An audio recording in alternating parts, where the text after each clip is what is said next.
سامسونج راحت مجتمع كراودي مع الناس اللي معاها، احنا عايزين نفرقها. السلام عليكم ورحمه الله وبركاته، معاكم اسلام. تفتكروا بقى لو انا جبت لكم تليفون فلاج شيب كيلر وقارنته بتليفون فلاج شيب، مين هو اللي هيكسب؟ وايه هي التضحيات اللي هتبقى موجوده في الفلاج شيب كيلر؟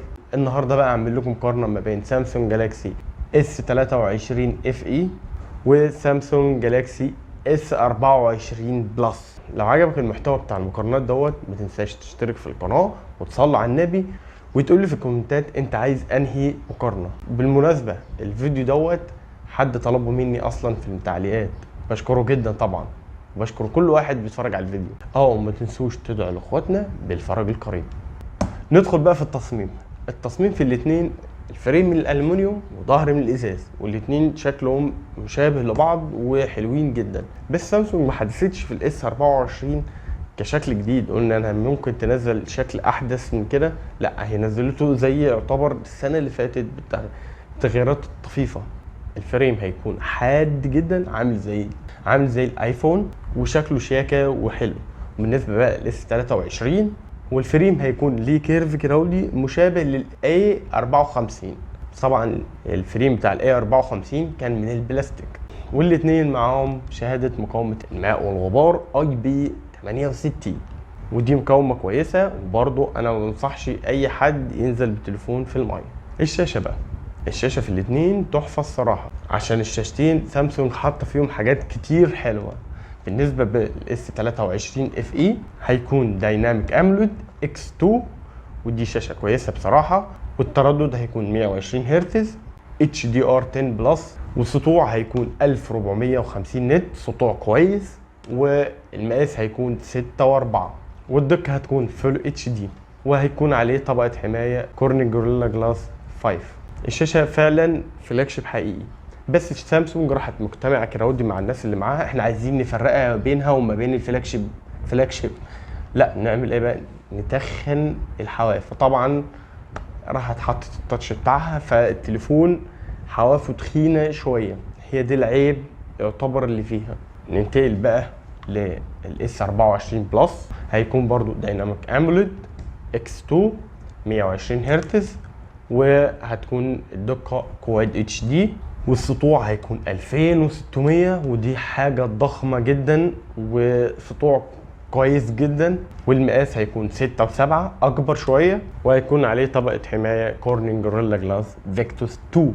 طبعا الشاشه حوافها قليله جدا، والشاشه ما عليهاش اي كلام، حرفيا التليفون شاشته كويسه جدا، والتحديث بينزل ويعلى معاك على حسب الاستخدام، وده بيوفر في البطاريه. فكده مقارنه بالشاشتين، الشاشه بتاعه الاس 23 هتكون حوافها ادخن، والسطوع هيكون اقل، ومقاس الشاشه في الاس 24 هيكون اكبر. والاختيار بقى ليك، بتحب مقاس الشاشه يكون كبير ولا يكون مقاس صغير؟ المعالج بقى، اللي التليفونين هينزل باصدارين من المعالج، اصدار سناب دراجون واصدار اكزينوس. الاس 24 بلس هينزل بسناب دراجون 8 جين 3، وهينزل باكزينوس 2400 4 نانو، والاكزينوس برضو 4 نانو. والمعالجين كويسين الصراحه، وبيشغلوا بابجي على 90 فريم، وجامدين في الالعاب. وفي كلام بيقول سناب دراجون اعلى شويه من الاكزينوس، بس لو انت معاك نسخه من الاثنين مش هتتضايق خالص. الاس بقى 23 اف اي هينزل بسناب دراجون 8 جين 1 واكزينوس 2200 4 نانو، الاثنين تصنيع 4 نانو، وبابجي هتشتغل على 60 فريم. وبرضه الجهاز مش هيزعلك في الالعاب ولا هيزعلك في المهام اليوميه، الجهاز فعلا كويس جدا. بالنسبه بقى للمعالج هيكون احسن شويه في الاس 24.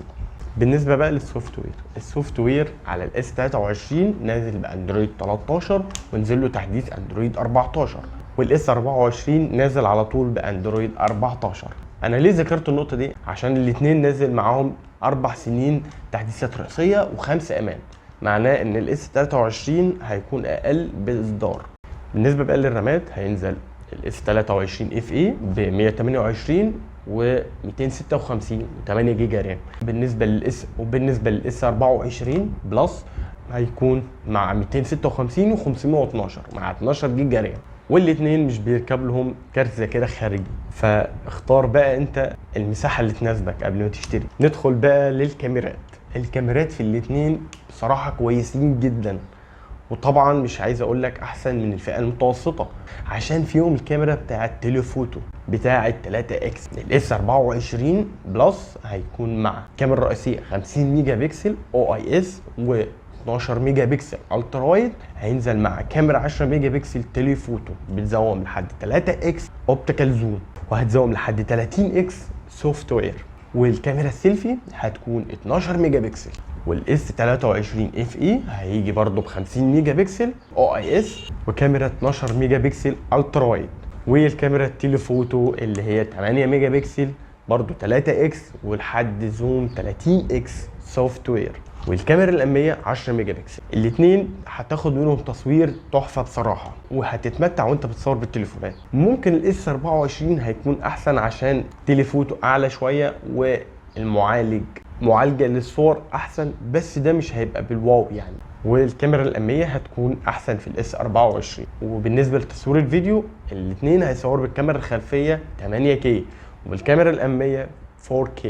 بالنسبه بقى للسماعات الاثنين هيجوا بستيريو سبيكر، وللاسف ما فيهمش مدخل السماعات 3.5. بالنسبه بقى للبصمه انا حبيت اذكرها عشان الاثنين البصمات مختلفه. الاثنين تحت الشاشه، بس في الاس 24 هتكون التراسونيك، وفي الاس 23 اف اي اوبتيكال اللي هي بتيجي في الفئه المتوسطه. بالنسبه للراديو الاثنين ما بيدعموش الراديو.